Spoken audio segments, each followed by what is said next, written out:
ಡಾಮನ ಇಲ್ಲದ ನೋಡು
ಹೇಳಿ ಸರ್, ಏನಾಗಿದೆ? ಒಂದ ಕಡೆ ಆಗಿಲ್ರಿ, ಎಲ್ಲ ಕಡೆ ಆಗೈತ್ರಿ. ಒಂದು 2-3 ಎಲ್ಲ ಕಡೆ ಆಗಿದೆ ಅಂದ್ರೆ ವಿದ್ಯುತ್ ಅವರು ಸರಿ ಮಾಡಿಲ್ಲ ಅಂತ. ಏನು ಲೈನ್ ಬಂದದ್ರಲ್ಲ, ಈ ಲೈನ್ ಕ್ಯಾರ್ ತಗೊಂಡ್ರಲ್ಲ, ಎಲ್ಲಾರು ಮೀಟರ್ ಸುಟ್ಟದವ್ರು, ಏನು ಕಾರಣ ಆಗಿರ್ಬೋದು? ಏನು ಕಾರಣ? Wiring fault. ನಮ್ಮ ಮನೆಯಿಂದ ಏನು ಫಾಲ್ಟ್ ಇಲ್ಲ, ಕೆಬಿ ಸಿಬ್ಬಂದಿಗಳು ಸರಿಯಾಗಿ ಕೆಲಸ ಮಾಡಿಲ್ಲ ಅಂತ ಇದ್ರಿ. ಅವ್ರ ಮನೆಯೊಳಗೆಲ್ಲ ಅವ್ರ ಲೈಟ್ ಗೀಟ್ ಎಲ್ಲ ಅರ್ಶು ಹೋಗ್ಯಾರ್ರಿ. ನಾವು ಚಾಲು ಇಟ್ಟಿಲ್ಲ, ಒಂದು ಪಾಲು ಇಟ್ಟಿಲ್ಲ. ಸುಮಾರು ಎಷ್ಟು ಮನೆಯಲ್ಲಿ ಈ ಥರ ಮೀಟರ್ ಸುಟ್ಟದ? ಒಂದು ನಾವು ಕೆಳಗೆ 3 ಮನೆ ಸಿಕ್ಕ ನೋಡ್ರಿ. 4 ಮನೆ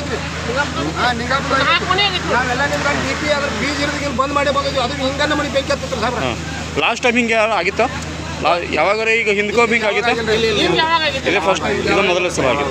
ಸರ್ಕ್ಯೂಟ್ ಲೈನ್ ಹೇಳ್ರಿ, ವೈರ್ ಲೂಸ್ ನಿರಂತರ ಜ್ಯೋತಿ ಅಂತ ನಿರಂತರ ಜ್ಯೋತಿ ಅಂತ ಏಕೆಂದ್ರೆ ಈಗ ಆಗ ಒಂದು ಇದೊಂದು 8 ವರ್ಷ ಆತ್ರಿ. ಇದು ಯಾವಾಗಾರ ಲೈನ್ ಮಳೆ ಅದು ಆದಾಗದು. ಕೆಬಿ ಯಾವ ಸೌಂಡ್ ಪಡುತ್ತೋ? ಇದು ಸತ್ಯ ಕೆಬಿ ಸತ್ಯಕ್ಕೆ ಸಂಬಂಧಪಡ್ತದ್ರಿ. ಮತ್ತು ಇವ್ರು ನಮಗೆ ಬ್ರದರ್ ಆಗ್ಬೇಕು. ಅವ್ರು ನಮ್ಮ ಬ್ರದರ್ ಆಗ್ಬೇಕ್ರಿ. ಸತ್ಯ ರೋಡ್ರಿ ಯಾವ ಯಾಕಂದ್ರೆ ಲೈಮನ್ಗಳ ದೋಷರು ಏನು ಕೆಬಿ ದೋಷರು ಏನು ಗಾಳಿ ಮಳೆ ಅದ್ರ ದೋಷರು ಏನು ಗೊತ್ತಿಲ್ಲ ರೀ. ಆದ್ರೆ ಅವ್ರ ಮನೆ ಒಳಗೆ ಏನು ಫಾಲ್ಟ್ ಏನಿಲ್ಲ. ಇದು ಒಟ್ಟೆ ಕೆಬಿ ಫಾಲ್ಟ್ ರೀ. ಇದೆಲ್ಲ ಮನಿ ಫಾಲ್ಟ್ ಏನು ಇಲ್ಲ, ಬೇಕಾದ್ರೆ ಗಾಳಿದ ವೈರಿಂಗ್ ಇಲ್ಲ ಬಿದ್ದಿದ. ಆದ್ರೆ ನಮ್ಮ ಮನ್ಯಾಗ ವೈರಿಂಗ್ ತಪ್ಪ ಅದ ಇದ ಏನಿಲ್ಲ, ಏನೂ ಇಲ್ರಿ. ವೈರಿಂಗ್ ಅವ್ರು ಹೋಗಿ ಎಂದೂ ಆಗಿಲ್ಲ. ಇವತ್ತು ಹಂಗತ್ತೆಲ್ಲ ಬಂದಿರ್ತಾರೆ. ಸಣ್ಣ ಜಮೀನ್ದಾರ ಯಾಕೆ ಆಗಬಾರ್ದಾಗಿದ್ರಿ. ಸರ್ಕಾರ ಅದಕ್ಕೊಂದು ಸ್ವಲ್ಪ ಏನ್ರೆ ಮಾಡ್ಕಿಸಿಂದ ಕೊಡ್ಬೇಕಂದ್ರೆ ನಮ್ದು ಇಷ್ಟ ಬೇಡಿಕೆ ರೀ. ಯಾಕಂದ್ರೆ ಏನ್ ಮಾಡ್ತಾರೆ ಗೊತ್ತಿಲ್ಲ, ಸಣ್ಣ ರೈತರಿ 3 ಕಾಂಪೌಂಡ್ ಈಗಾಗಲೇ ನದಿ ಬಂದಾಗೊಮ್ಮೆ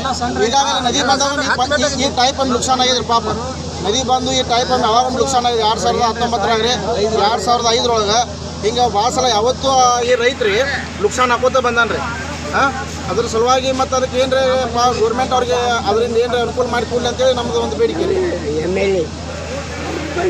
ನಮ್ನಿಗೇನು ಬೈದನ ಮಾಡಿದ್ರು ಅವ್ರು. ನಮ್ಮ ತವ್ರ ಮನೆಗೆ ಹೋಗ್ಯಾರ. ನಮ್ಮ ತಮ್ಮನ ಆಪರೇಷನ್ ಆಗ್ಯದ. 3 ದಿನ ಹತ್ರ ಮನ್ಯಾಗಿಲ್ರಿ ಅವ್ರಿಗೆ. ನೀವು ಮನೇಲಿ ಇದ್ದಿದ್ದಿಲ್ಲ? ನಾವಿಲ್ರಿ, ನಾವು ಊರಾಗಿರ್ತೀವ್ರಿ ಅಲ್ಲಿ. ಇದು ಯಾರ ಮನೆ? ಇದು ನಮ್ಮ ಅಂತಂಬಂದ್ರಿ ಅವ್ರ ಅಂತಂಬ್ರ ಅವ್ರು ಯಾರು ಇಲ್ಲನ್ರಿ ಮನೆಯಲ್ಲಿ? ಇಲ್ರಿ ಅವ್ರ ಊರಿಗೆ ಹೋಗ್ಯಾರ್ರಿ. ಊರಿಗೆ ಹೋಗ್ಯಾರ? ಊರಿಗೆ ಹೋದಾಗ ಇದಾಗ್ಯದ? ಊರಿಗೆ ಆಗ್ಯದ್ರಿ. ಅವ್ರು ಇನ್ಫಾರ್ಮ್ ಮಾಡಿರಿ ಹೇಳಿರಿ ಅವ್ರಿಗೆ? ಈಗ ಹೇಳಿರಿ ಅವ್ರು ಫೋನ್ ಬಂದ. ಏನ್ರಿ ಅವ್ರ ಹೆಸರು? ಪುರುಷೋತ್ತಮ್ ದೇಶಪಾಂಡೆ. ದೇಶಪಾಂಡೆ. 5:30 ಸುಮಾರಿಗೆ ಸ್ವಲ್ಪ ಬಸವರಾಜ್ ಹುಬ್ಬಳ್ಳಿ ಅನ್ನೋರು ಸೌದಿಯಿಂದ ಅಗ್ನಿಕರೆ ಆಗಿದೆ ಅಂತ ನಮ್ಮ ಸೌದಿ ಗ್ರಾಮಕ್ಕೆ ಒಂದು ಮನೆಗೆ ಬೆಂಕಿ ಆಗಿದೆ ಅಂತ ದೂರವಾಣಿ ಮುಖಾಂತರ ತಿಳಿಸಿದಾಗ ನಾವು ತುರ್ತಾಗಿ ಬಂದು ಈ ಕರೆಯನ್ನು ನೋಡಿದಾಗ ಇಲ್ಲಿ ಒಂದು ಗುಡಿಸಲಿಗೆ ಬೆಂಕಿಯಾಗಿ ಉರಿದಾಯಿತು. ಈ ಸದ್ಯದಲ್ಲಿ ಅದು ಹತೋಟಿಗೆ ಬಂದಿದೆ, ಏನು ತೊಂದರೆ ಇಲ್ಲ. ಮುಂದಿನ ಗುಡಿಸಲಿಗೆ ಮುಂದೆ ಯಾವುದೇ ಅನಾಹುತ ಆಗದಂತೆ ನಾವು ಸದ್ಯಕ್ಕೆ ಅದನ್ನು ಒಂದು ಹತೋಟಿಗೆ ತಂದಿದ್ದೇವೆ. ಇನ್ನೂ ಕಾರ್ಯಾಚರಣೆ ನಡೀತಾ ಇದೆ. ಸ್ವಲ್ಪ ಯಾವುದೇ ಅನಾಹುತಗಳು ಜನಕರಗಳಾಗಿ ಯಾರಿಗೆ ಮನುಷ್ಯರಿಗೆ ಯಾವುದೇ ಪ್ರಾಣಿ ಹಾನಿ ಆಗಿಲ್ಲ. ಇನ್ನು ಜಾಸ್ತಿ ಹಾನಿ ಆಗಿದೆ ಸರ್? ಜಾಸ್ತಿ ಹಾನಿ ಇನ್ನೂ ಕಾರ್ಯಾಚರಣೆ ನಡೀತಾ ಇದೆ ಸರ್. ಅದು ತುಂಬ ಮುಗಿದ ಮೇಲೆ ಗೊತ್ತಾಗುತ್ತೆ. ಸದ್ಯಕ್ಕೆ ಏನೋ ಗೊತ್ತಾಗ್ತಾ ಇಲ್ಲ. ಮನೆಗೆ ವಾಸಿಸುವ ಗುಡಿಸಲು ಮನೆಗೆ ಬೆಂಕಿ ಆಗಿದೆ. ಸ್ವಲ್ಪ ದಿನಬಳಕೆ ಸಾಮಗ್ರಿಗಳು ಸ್ವಲ್ಪ ಹಾನಿಯಾಗಿದೆ.